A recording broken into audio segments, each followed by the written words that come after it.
Hello students, today we will start a new chapter in science, chapter number 9, Force and Laws of Motion। पिछले chapter के अंदर हमने motion के बारे में मतलब वेलोसिटी, स्पीड, इन सभी चीज़ों के बारे में थोड़ा बहुत पढ़ा था। इस चैप्टर के अंदर हम फोर्स और मोशन के कुछ लॉज के बारे में पढ़ने वाले हैं। तो सबसे पहले देखते हैं फोर्स क्या है। तो ये कोई एक ट्रॉली है जिसे हम जब भी धक्का लगाते हैं तब भी वो मूव करती है किसी एक डायरेक्शन के अंदर। कोई एक ड्रॉवर है जिसे हम खींचते हैं तो किसी एक डायरेक्शन के अंदर वो पुल होता है।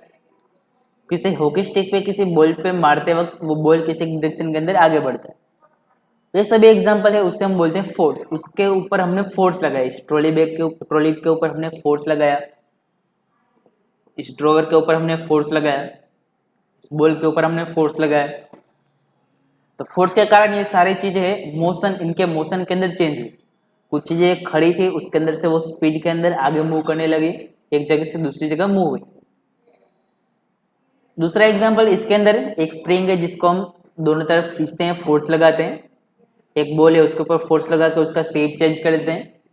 तो इसके अंदर हम फोर्स लगा के किसी चीज के शेप को चेंज कर रहे हैं। तो हम फोर्स लगा के या तो किसी चीज को मोशन के अंदर डाल सकते हैं या फिर उसके मोशन को चेंज कर सकते हैं, या फिर हम उसको जो शेप है उस शेप को हम चेंज कर सकते हैं। दूसरा भी हम देखते हैं students, balanced and unbalanced forces. ये किसे बोलते हैं, बैलेंस्ड फोर्स और अनबैलेंस्ड फोर्स। तो यहाँ पे एक टेबल दिया हुआ है, इस टेबल के ऊपर एक ब्लॉक है। अभी एक तरफ आपको खड़े रहना है और एक तरफ आपके फ्रेंड को खड़े रहना है। इस ब्लॉक को दोनों तरफ हमने थ्रेड से, रस्सियों से बांधा हुआ है, कोई एक रोप से बांधा हुआ है। आप दोनों को एक एक साइड पकड़ के रोप को और खींचना है। अब यहाँ पे हम अज्यूम कर लेते हैं कि आप और आपके जो फ्रेंड है दोनों की जो ताकत है वो सेम है। आप दोनों सेम ताकत से इस ब्लॉक को खींच रहे हो, तो ये ब्लॉक बिल्कुल भी मूव नहीं होगा। तो इसको हम बोलेंगे बैलेंस्ड फोर्स। इसमें दोनों ही तरफ जो फोर्स है वो सेम फोर्स लग रहा है। लेकिन अगर हम ये वाला एग्जांपल ट्राई करें, यहाँ पे एक बॉक्स है, इस बॉक्स को आप और आपके फ्रेंड दोनों ही एक ही डायरेक्शन में पुश कर रहे हो, तो इस डायरेक्शन के अंदर मूव होने लगे। यहाँ पे जो एरो दिखाया है इस डायरेक्शन में मूव होगा। इस चीज को हम बोलते हैं अनबैलेंस्ड फोर्स, राइट। तो जब भी बैलेंस फोर्स लगता है तभी चीजें मूव नहीं होती, बट जो अनबैलेंस्ड फोर्स होता है तभी चीजें मूव होती। अभी आपको लगा स्टूडेंट्स कि यहाँ पे ये सर ये नीचे एरो किस लिए दिखाया हुआ है यहाँ पे। तो जब हम फोर्स लगाते हैं इस डायरेक्शन के अंदर तभी ऑपोजिट डायरेक्शन के अंदर भी एक फोर्स लगता होता है, राइट। वो क्या है तो उसे देखते हैं हम।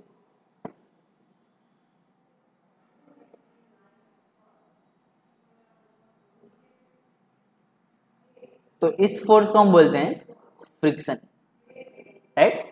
जब भी आप किसी चीज पे फोर्स लगाते हो उसके ऑपोजिट में जो फोर्स लगता है उस चीज को हम बोलते हैं फ्रिक्शन।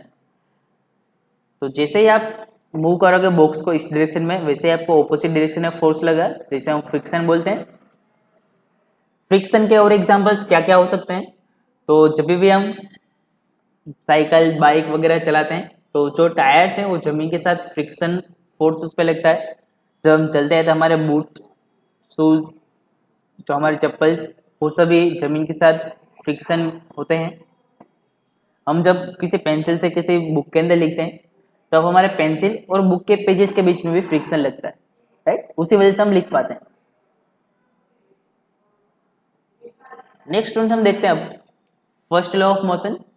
तो न्यूटन ने मोशंस के लिए अलग अलग लॉज दिए हैं, राइट।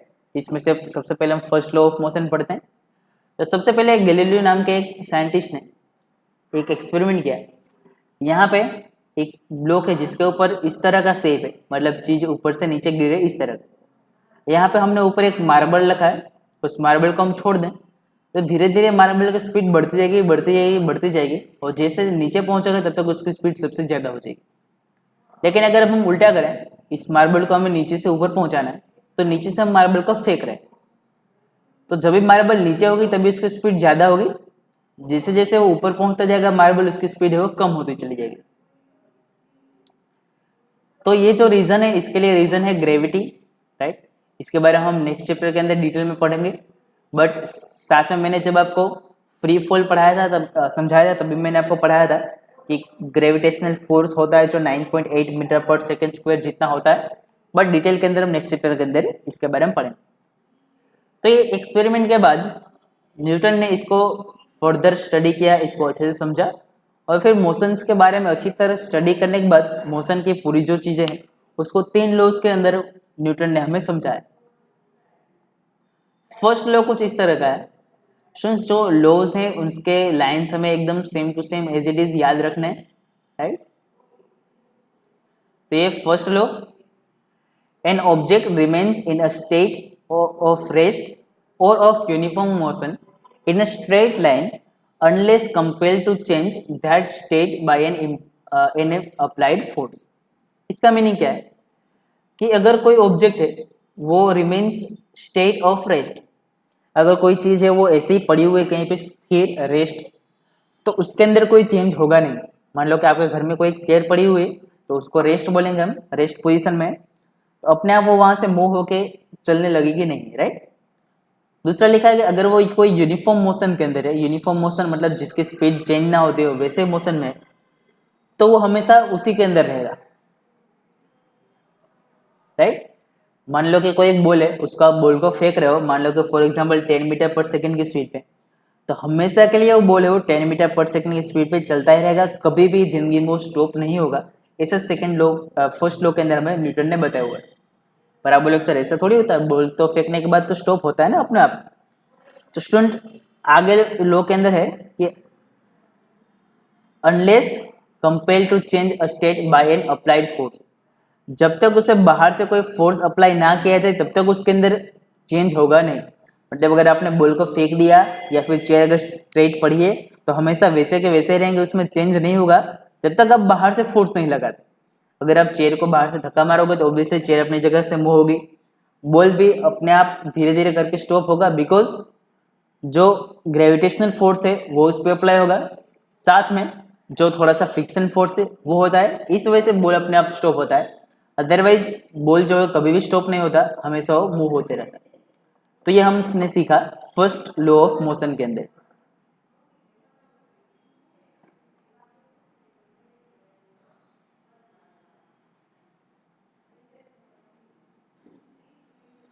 दूसरा वर्ड हम सीखते हैं स्टूडेंट्स इनर्शिया। इनर्शिया क्या है? इनर्शिया का मीनिंग होता है कोई भी चीज अगर वो रेस्ट पोजीशन में है तो ट्राई करते हैं कि वो हमेशा रेस्ट पोजीशन में रहे। कोई भी चीज अगर मोशन के अंदर है तो ट्राई करती है हमेशा अपने मोशन में ही रहे। अगर आप उसको चेंज करने की ट्राई करो तो वो ऑब्जेक्ट उसका ओपोज करता है, आपका विरोध करता है। उस प्रॉपर्टी को हम बोलते हैं इनर्शिया। फॉर एग्जाम्पल कोई एक ट्रक है, उस ट्रक को आप धक्का मारो तो अपने स्पेस से मूव नहीं होता, राइट। तो क्यों नहीं होता? बिकॉज उसके इनर्शिया की वजह से और उसके मास की वजह से। इनर्शिया के थोड़े और एग्जांपल्स हम देखते हैं यहाँ पे।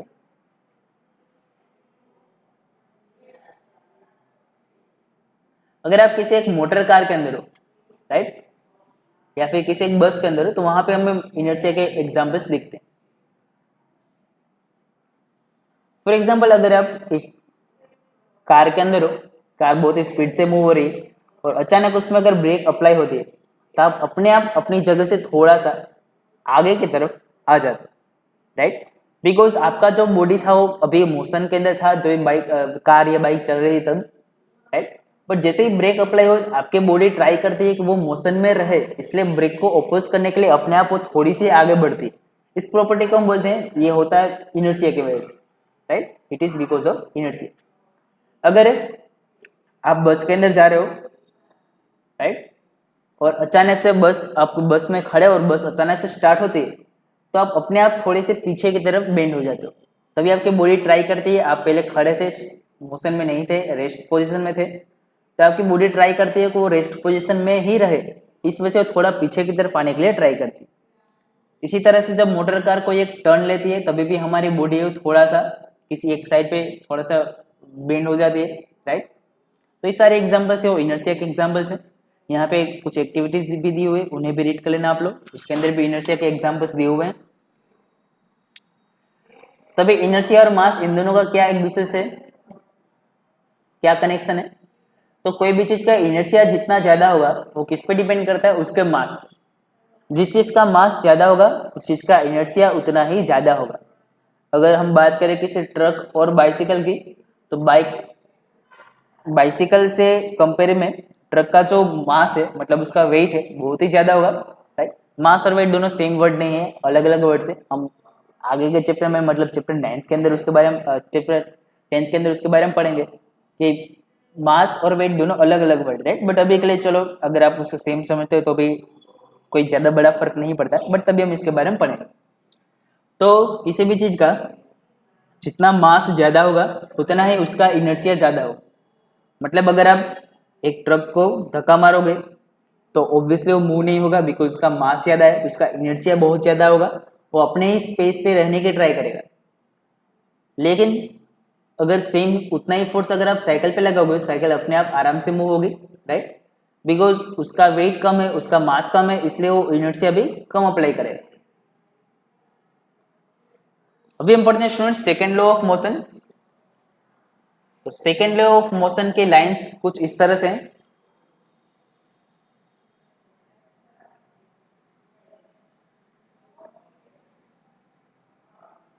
The rate of change of momentum of an object is proportional to the applied unbalanced force in the direction of force।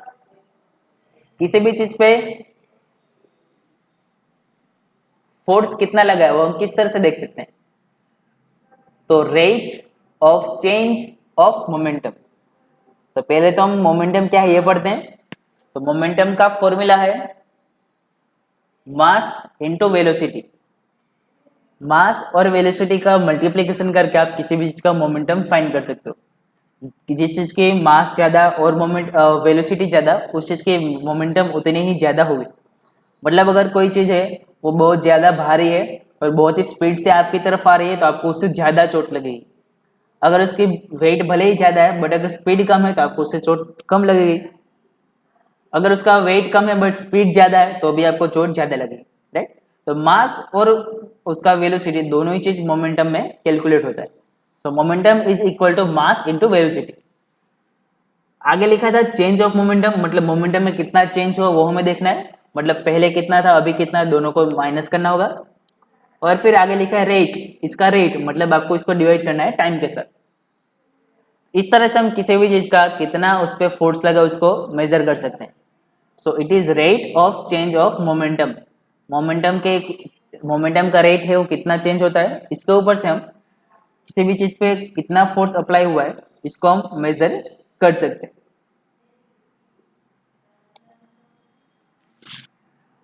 So momentum के लिए फॉर्मूला होगा P equal to M into we.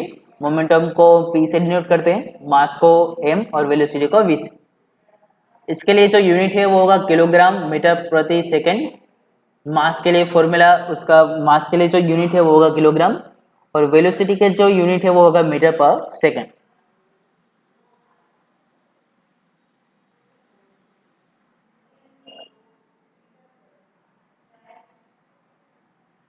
अभी आगे देखते हैं हम कि ये जो सेकेंड लॉ है उसको मैथमेटिकली किस तरह लिख सकते हैं।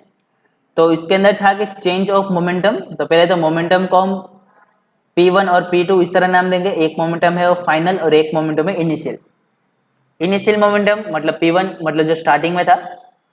मोमेंटम के लिए फॉर्मूला है m इंटू वी, मतलब कि मास इंटू वेलोसिटी।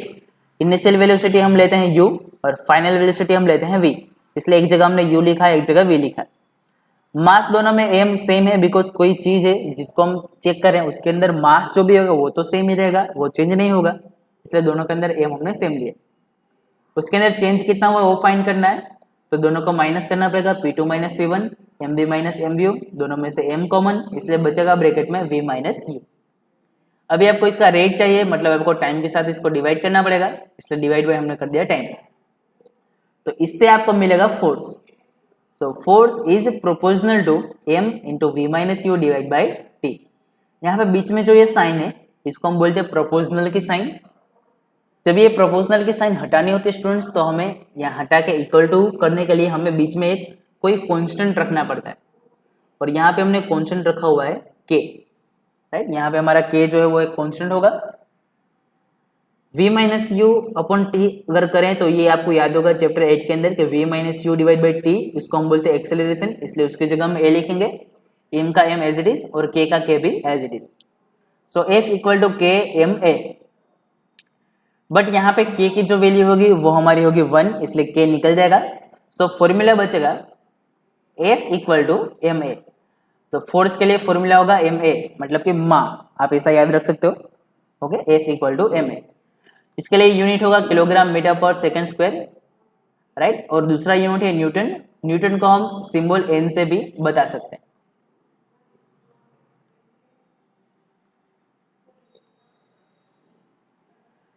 उसके बाद स्टूडेंट्स अभी एग्जाम्पल्स है